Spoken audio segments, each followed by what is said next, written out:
If the only time you say anything is on Facebook, then you are not a radical or an activist, or it's safe. Yeah. But my concern with the movements that are happening is the longevity of it. Mm-hmm. Our attention span is zero. Look at Occupy. We were just chatting about that. Occupy movement was huge, and then as they came in, they're sweeping us out. They're arresting people, making it illegal to do this and that. Where's Occupy now? It's only been a couple of years. Small pieces of revolution is better than no pieces of revolution. And so if it's whether it's social media, whether it's taking to the street, whether it's writing a letter to some company or what have you, like all of it is necessary. And so like I really hope, like Charles said, the organization like really helps, because I think that there are probably kids. I really hope that there are kids now, like that's witnessing this, and that's probably even been a part of it. That's joining in somewhere, or has some type of ambition of starting their own movement one day, or starting their own organization or foundation to improve some of these situations. So. Right. The difference between the movements of today and yesteryear is the movements haven't changed.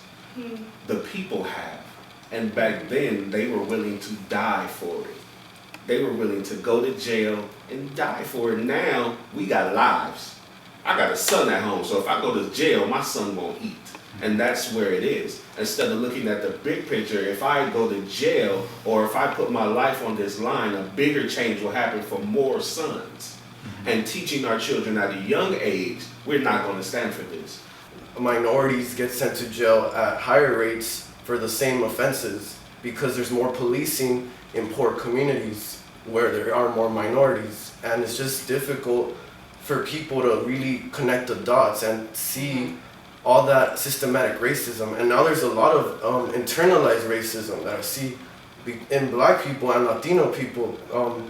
I see it on Fox News. I see black people hating other black people, or it's very confusing. I feel like it's white America has spoon-fed minorities and made them hate themselves and being ashamed of other people that are more expressive or African or Mexican. It's just become shameful, and it's really sad to see. Well, one thing is it's only one race, and it's many different cultures in that race. That's number one. Number two, minorities, as what the definition is, we're not. Right.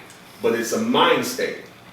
They are the minority, but you'll never hear them use that term. And we use the term minority when we're the majority.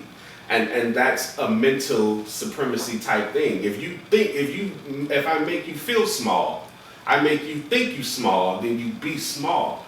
In numbers, we are the group. We spend the most money in this country, and we are the poorest.